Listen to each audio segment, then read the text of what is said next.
दोस्तों यहाँ पर हमारे पास है क्लास 9 के मैथ का जो चैप्टर पहला है संख्या पद्धति। ठीक है, इसी संख्या पद्धति में जब आप प्रश्नावली हल करेंगे 1.3 तब आपको उसमें इस टाइप का ये प्रश्न मिलेगा जिसमें कहेगा कि दिखाइए कि 0.23535335 ये अनंत तक चला जा रहा है। ठीक है, को P/Q के रूप में व्यक्त किया जा सकता है। मतलब कि ये जो दशमलव के रूप में इस तरीके से दिया हुआ है इसको क्या हम भिन्न के रूप में मतलब कि बटे के रूप में किस तरीके से लिखेंगे, ये बात इसमें कह रहा है। ठीक है, कि इसको आप बटे के रूप में लिख करके बताइए। तो देखिए सिंपल इसमें क्या करेंगे, बहुत ही आसान है। पहले तो लिखेंगे कि माना, ठीक है, माना इसको हम x बराबर मान लेंगे। तो x बराबर में 0.2 और उसके बाद से ये जो 35 है, ठीक है, हालांकि दशमलव के बाद से एक एक अंक गिना जाता है। तो ये जो 3 5 3 5 3 5 है यही रिपीट हो रहा है, 2 नहीं रिपीट हो रहा है। ठीक है, तो 3 5 3 5 3 5 यही रिपीट हो रहा है। ठीक है, तो एक काम करेंगे, अब ये 2 तो रिपीट नहीं हो रहा है और ये दशमलव के इस साइड भी है। तो एक काम करिए कि इस 2 को पहले दशमलव के इस दूसरे साइड लाइए। ठीक है, तो उसके लिए क्या करना पड़ेगा, 10 से गुणा कर दीजिए, ये दशमलव एक अंक पीछे भाग जाएगा। ठीक है, तो लिखेंगे कि 10 से गुणा करने पर, 10 से गुणा करने पर, तो इधर हो जाएगा 10x और इधर ये कितना हो जाएगा 2.353535 यही हो जाएगा। ठीक है, इसी को मान लेंगे समीकरण 1, ये चीज़। ठीक है, सब कुछ क्लियर हो रहा है।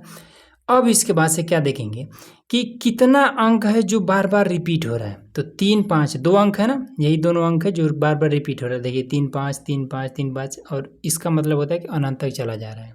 ठीक है, तो 2 अंक है, तो 2 अंक जब एक अंक रिपीट होगा, जैसे 2 2 2 2 अगर ऐसे कहीं पर मिले, ठीक है, ये नहीं है, तब हम 10 से गुणा करेंगे।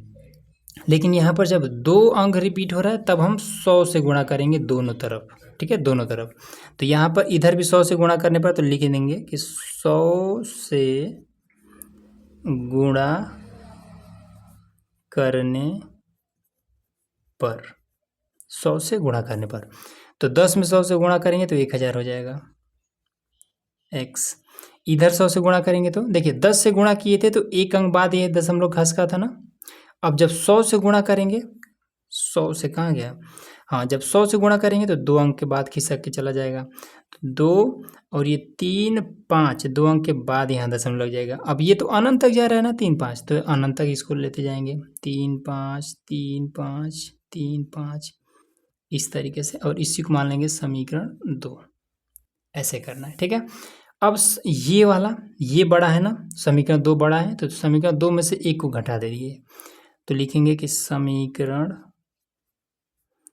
2 से 1 को